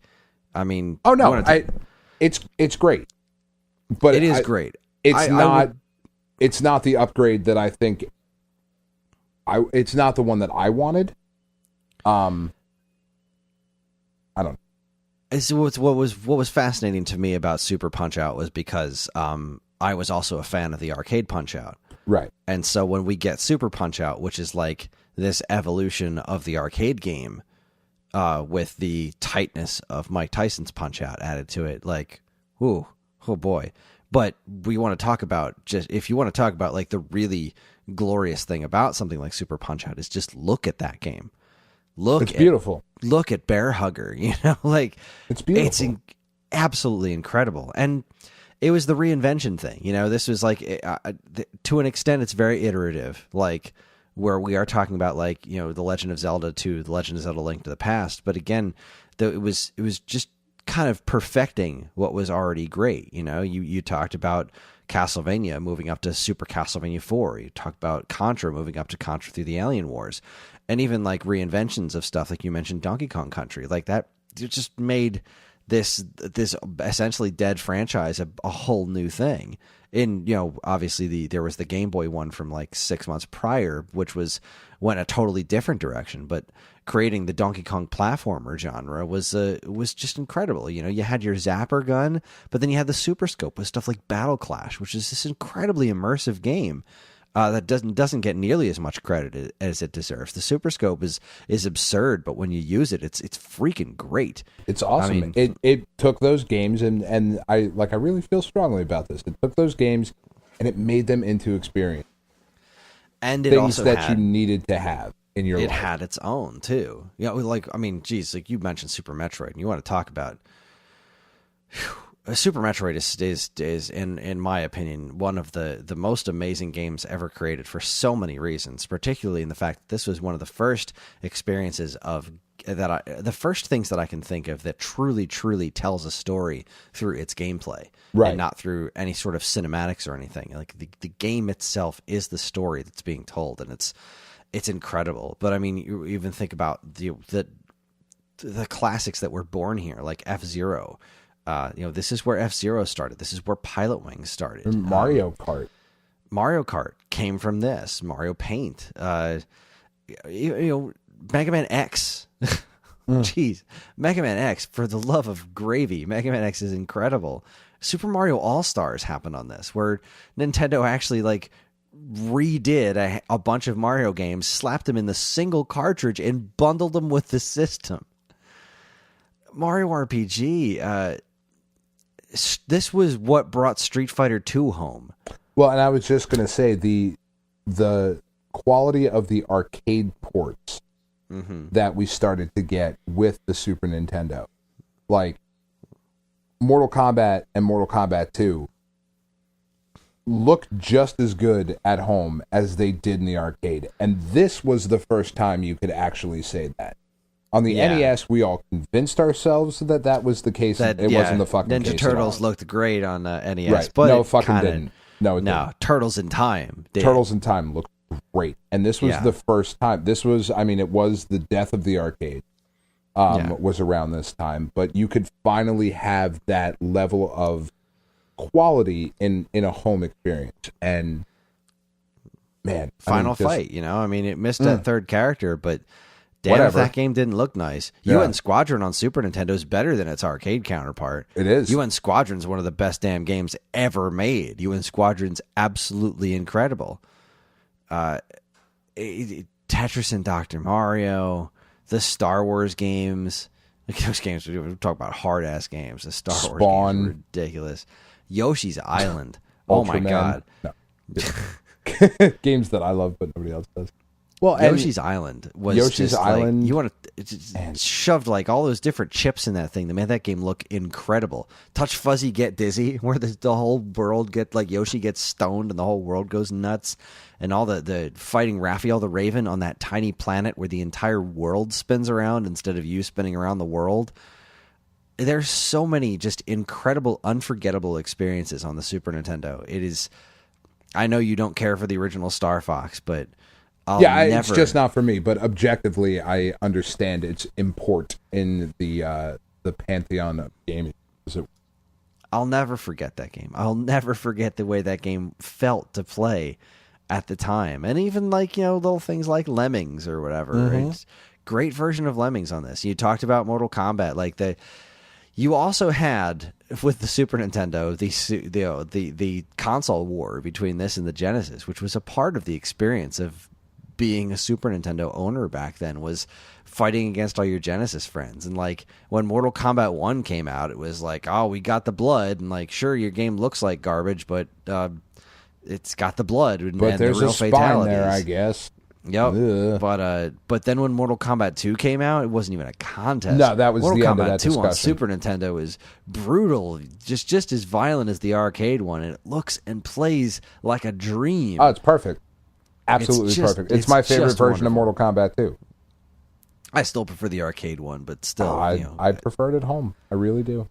It's really quite nice. That controller, was such an incredible step forward. Is a work of art. And think about where you went from the NES with objectively 2 buttons for controlling action to the Super Nintendo now with 6. You got shoulder buttons, 4 face buttons, start and select, and even better, one of the best D-pads that's ever been on a controller. And it worked. There was never a time where that controller did not feel perfect in those games. Yeah, it never felt inadequate. It was when I learned how to throw a Hadouken, that's where I learned, on a Super Nintendo controller. I played it there before I played it in an arcade. And man, the fact that this system introduced me to Street Fighter is enough alone to put this thing in my at the top of my list. But that's, I could dedicate hours and hours to this, and maybe we will. Maybe we will someday. We're not stopping this podcast anytime soon. So this episode. Yeah, this episode. Yeah, it is clear and far and away my number one. That was the easiest choice I had to make. It was just like, Super Nintendo is it. It is it for me, and that is just where it is. Well, Ta-da. And like I said, my number two and my number one were very easy to decide upon. And number two has always been the Super Nintendo, and number one for me, I think it's obvious at this point, is the PlayStation 2. And the reason for this one above the Super Nintendo is because where the Super Nintendo took games and made them experiences, the PlayStation 2 took experiences and made them an accepted art form. And the level of quality that you get on the PlayStation 2 is so ridiculous, considering where video games were before that and where they were at the end of the life of the PlayStation 2. It's a completely different landscape. And you had things like God of War that for like the first time, I think, like we said, you looked at the NES Turtles game and you were like, oh, it's just like the arcade. No, it wasn't. And when we played stuff on the Super Nintendo, we were like, oh, this is like controlling a movie. No, it's not. Because then you played God of War and you went, oh, fuck, this is what like a cinematic gaming experience is like. Or Metal Gear Solid 2. Or Metal Gear Solid 3, even more. But then you looked at something like Okami, which is this beautiful piece of gaming that is just a masterpiece of storytelling. Ico is a masterpiece of storytelling. Shadow of the Colossus, for as broken as it is, you cannot take away from the work of art that game is. But then when you go even beyond that and you look at the library that the PlayStation 2 has, it is stupid what is on this system. It is just ridiculous. From, you want to play racing games? Great. Here's Burnout 3 Takedown. There you go. There's that. You want to play fucking RPGs? Throw a stone, and you had 500 RPGs that were just incredible. You want to reimagine games? Great. Here's this really cool new take on Prince of Persia. You want brand new experiences? As much as I don't love them, here's the Grand Theft Auto games. I mean, just completely flip the entire script. You want Beyond platformers? Beyond Good and Evil. You want platformers? Ratchet and Clank, Jak and Daxter, no problem. You want a weird mashup that you never thought would ever happen in your life? Here's Kingdom Hearts, no problem. You can go back to racing. Here's Gran Turismo 4. You want weird shit? Here's Mr. Mosquito and Katamari Damacy and fucking just, oh my god, Ribbit King. Just the lineup on this system is so insane. I mean, it just, oh my god. And then on top of that, because the system had become so ubiquitous in, everyday life, because it was the cheapest DVD player you could buy at the time when it came out, it found its way into so many homes, and because of that, people threw a ton of money and a ton of ideas at this. They're like, oh, what's the most fun thing you could possibly do in video gaming is pretend to be a guitar player. Here's Guitar Hero. But even before Guitar Hero, you got to mention Frequency and Amplitude. Frequency and Amplitude. Here are rhythm games that are just these crazy things. And then those guys leveraged this brilliant, like almost racing game version of a rhythm game. They leveraged that and gave it a guitar controller and turned it into Guitar Hero. I mean, which is a phenomenon that cannot be understated. It can, and this is where it started. Eventually Guitar Hero 2 got ported to Xbox 360, and then it was everywhere on every platform. But, this is like what I was talking about with Resident Evil 4 and Beautiful Joe on the GameCube. Like, Guitar Hero happened because of PlayStation. The PlayStation 2 with a frequency leading to amplitude, which then led to Guitar Hero. That's how this happened. Yeah. And that was, look, for all the crap that Guitar Hero can get these days, there's no denying that if you plugged in a PlayStation 2 and Guitar Hero 2, picked up one of those cheap plastic guitars and started playing, you'd have fun. You without question. Because it's still great. It's still great. This is the platform that brought Dance Dance Revolution into the home. Yep. People played DDR at home for the first time with this thing. Like, dance mat on the floor, here's your PlayStation 2, and Dance Dance Revolution, which, again, this is another one of those things that if you weren't there and you weren't alive at the time, you didn't realize how big that was in arcades. It was like this weird injection into like, holy crap, arcades can still be a thing. Look at this. This is insane. It was everywhere. And this brought it home. And did an amazing job with. It did. Because, it was perfect. Of course, for my insanity, DDR Mario Mix happened. Sure. and there we are right back on the GameCube. But it also did some really interesting things, and I don't know if you were going to get to this, but it did some interesting things as far as bringing older franchises to new life. I was getting there. And for as much as they weren't as good as I would want them to be, the Castlevania games on the PlayStation 2 were pretty good. They're fun.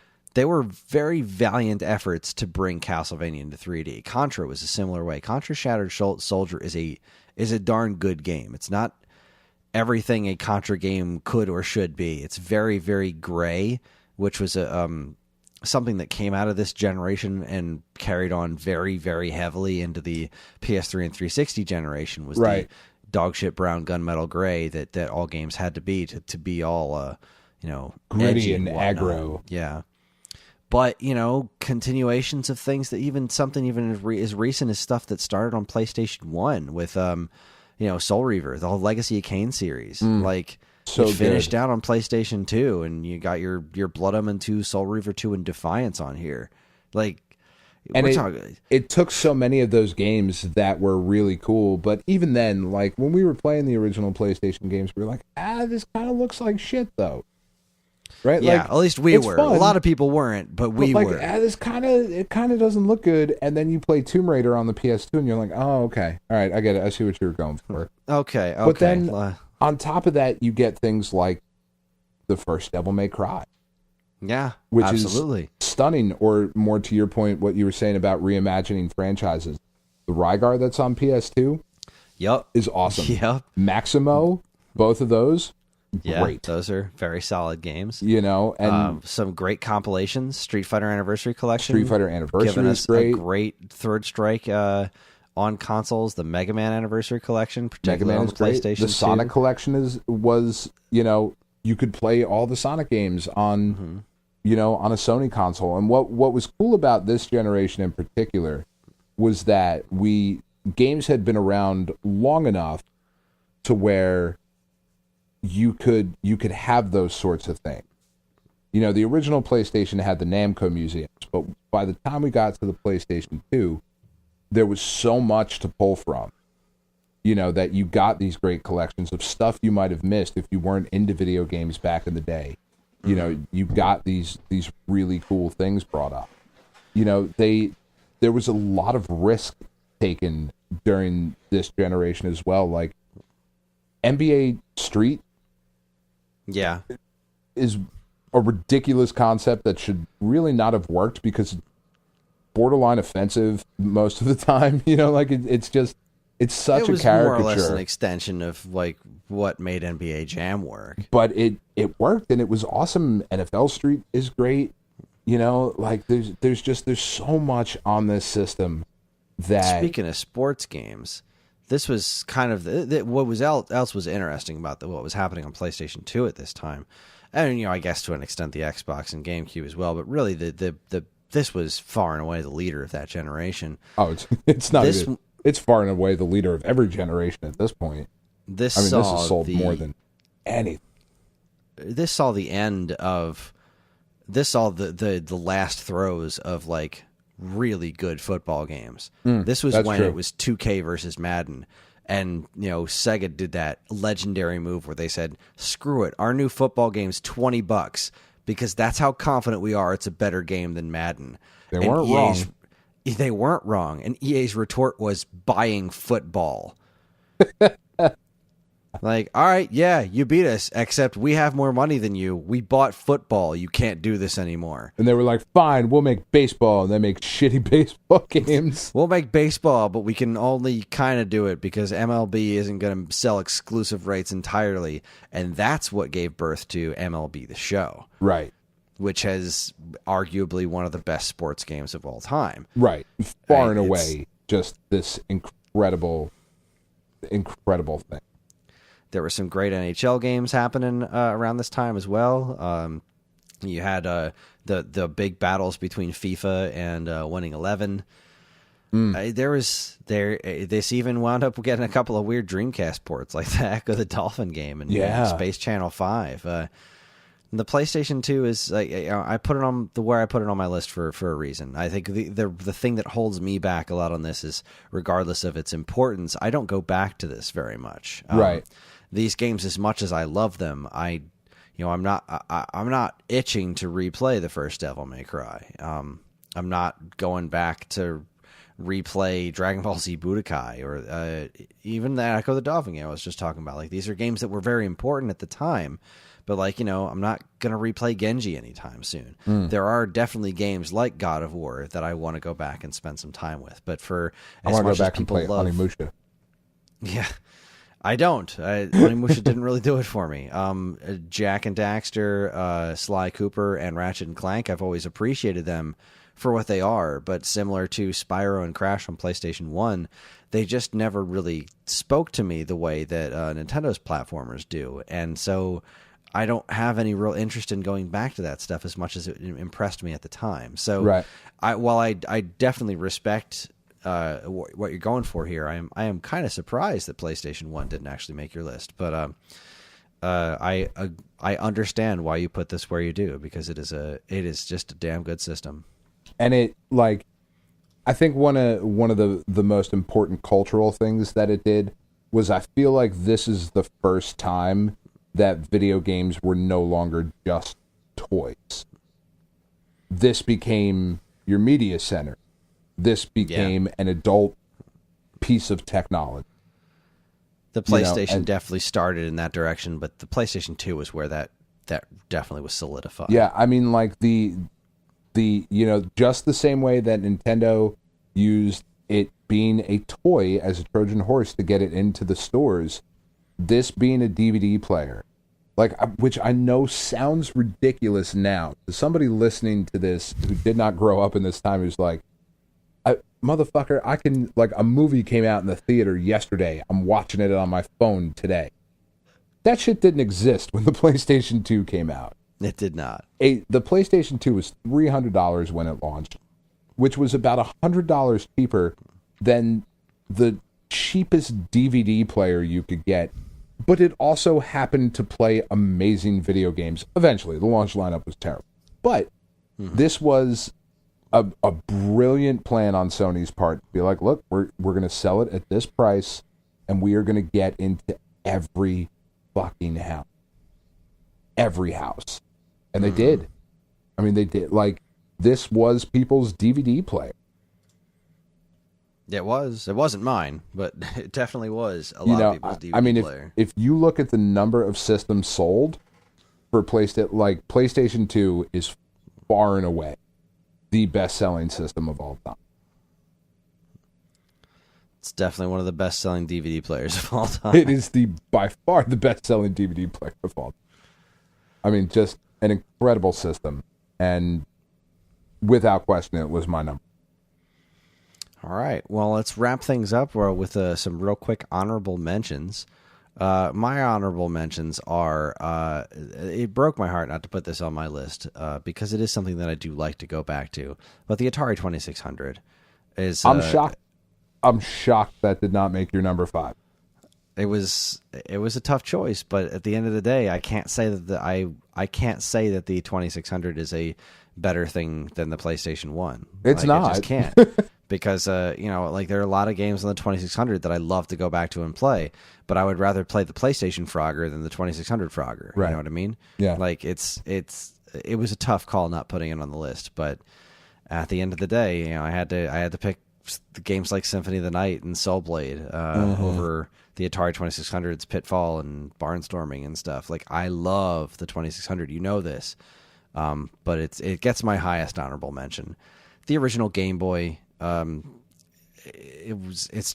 system is like love. It's just so great. But it has a lot of drawbacks, and as many great games as it has, it just doesn't beat my top 5.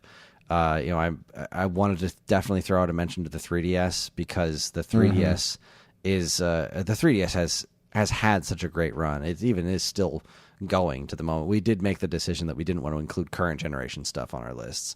And I don't necessarily think 3DS is current generation, even though it's still technically out there, because that system's old as fuck. Yeah. But the 3DS has the distinction of being the first system that has had all of my favorites on it since the NES. I mean, right. The 3DS has an amazing original Mario, Zelda, Metroid, and Kid Icarus. Yeah, there you go. I mean, all 4 of those franchises are well represented on that platform, and that's incredible.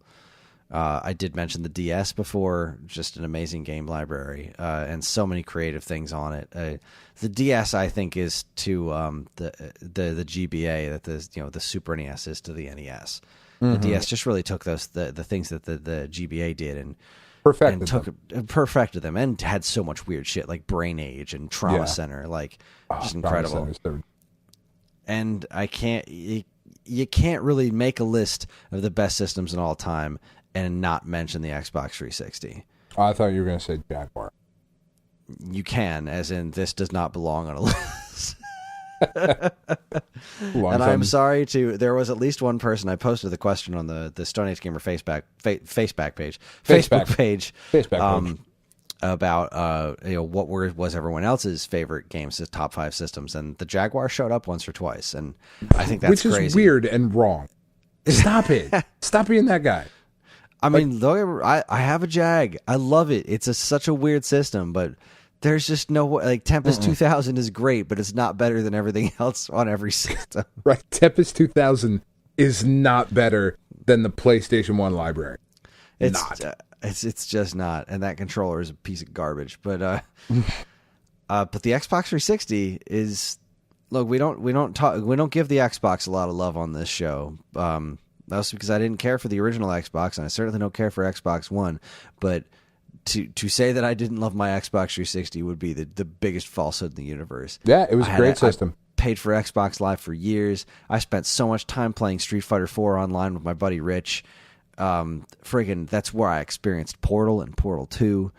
Fantastic Geometry system. Wars. Holy crap. Xbox 360 is amazing. Xbox 360 really came close to my list as well. So those are my honorable mentions. What are yours?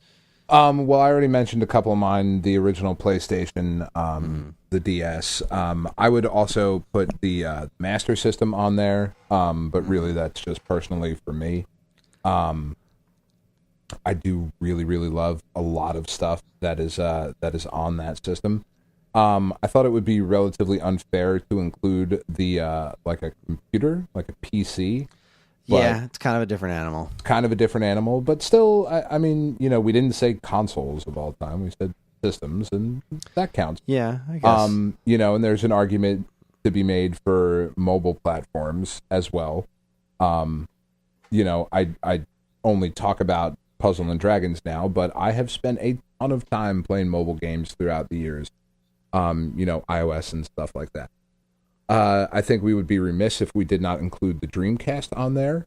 There's some really, really incredible stuff on the Dreamcast, and with a controller that doesn't look like it would be incredibly comfortable, but then you sit down to play Virtua Tennis, and you're like, I can't imagine doing this with anything else. This is perfect for that sort of thing.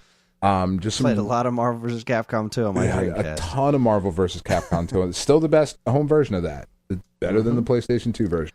Agreed. And then, like, obviously the ones that you mentioned as well, like the 360. I loved my 360. I had a ton of great stuff on there. You know, playing the Call of Duty games on there was a lot of fun. You know, and what was interesting about that time was that the online communities were very, very different, and the level of play on the Xbox console was higher than PlayStation.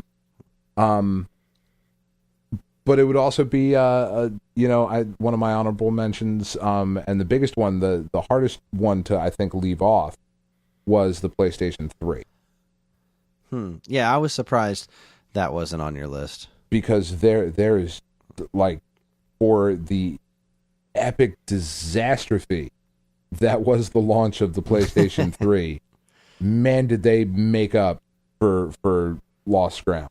Yeah, the fact that eventually overtook the Xbox 360 for that generation is bananas. It really is. But it was, again, the quality of the game, you know, of like God of War 3.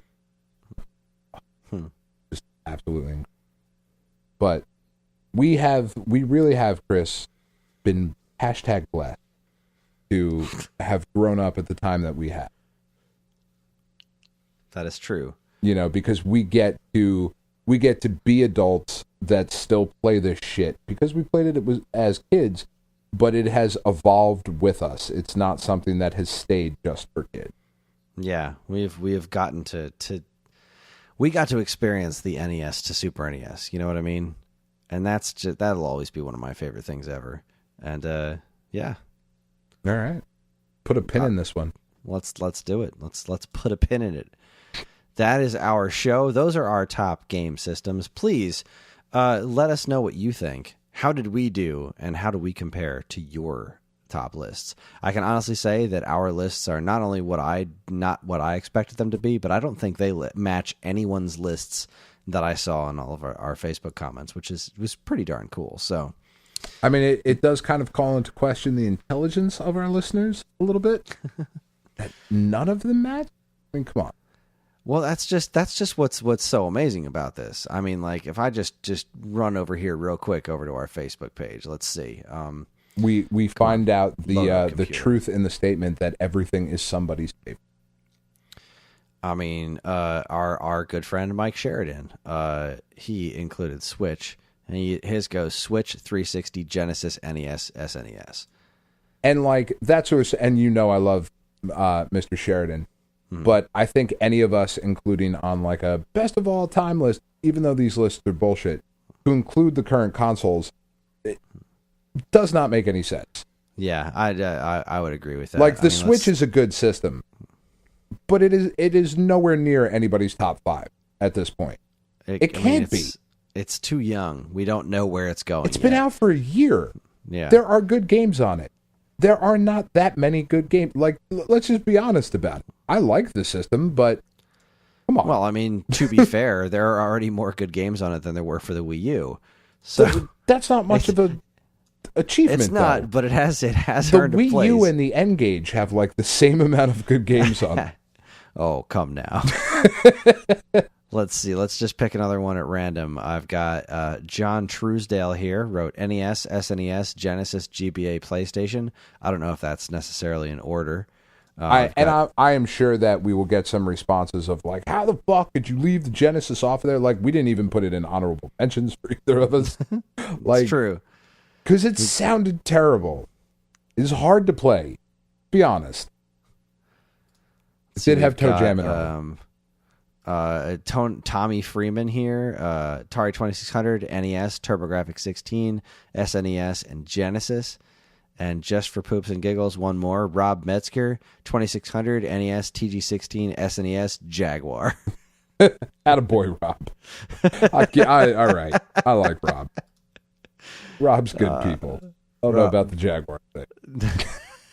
We'll talk. We'll tweet him. All right, so that's going to be our show, everyone. Join us next week when Dan and I will be once again inching ever closer to our 200th episode. And since we did consoles this week, we are going to attempt to do our top 5 games next week. Which is going to be a tough episode to do. And I really hope that... See, like, this one, there was some overlap in what we were talking about. We're going to have to set timers because I don't think we're going to have our same top 5 games at all. Nope. Spoilers. Not one Mario game is making my list. Yeah, one might make mine. Nope. I'll let you one guess Kirby which one. game. Yeah, no Kirby games are my top 5 of Your all top time. 5. Kirby Superstar Saga. Epic Yarn. Dreamland. Return to Dream. Kirby's Block Ball. Block Ball. Boom. That was a good game. Anyway. So that's what we're going to be attempting to do next week. God save us all. Once again, you can get in touch with us at mail@geekade.com and as well as all flavors of social media that we inhabit. You can like us on Facebook, find us on Instagram at Geekade, subscribe to our YouTube and Twitch channels for all our latest video content, and follow us on Twitter at @_Geekade. You can also find us individually on Twitter. You can find me at Geekade Kris, that's Geekade Kris. And where can the good people find you, Mr. Dan? At Geekade Dan. If you're interested in more information about anything we discussed here tonight, be sure to check out our show notes. And while you're at it, you can also subscribe to this and any of our other wonderful podcasts on iTunes or Stitcher, where if you're super nice, you can leave us a review because any and all feedback is welcome and appreciated. We'd also like to thank our intrepid editor, Evan, for making the show listenable for all you folks, and we'd like to thank Mark TDK Knight for our show's theme. You can check him out on SoundCloud and Bandcamp, or his website, which we have a link to in the show notes. Again, always remember to keep your eyes on geekade.com for more fresh original content. And that's it, everybody. On behalf of Dan and myself, thanks for listening, and keep playing games.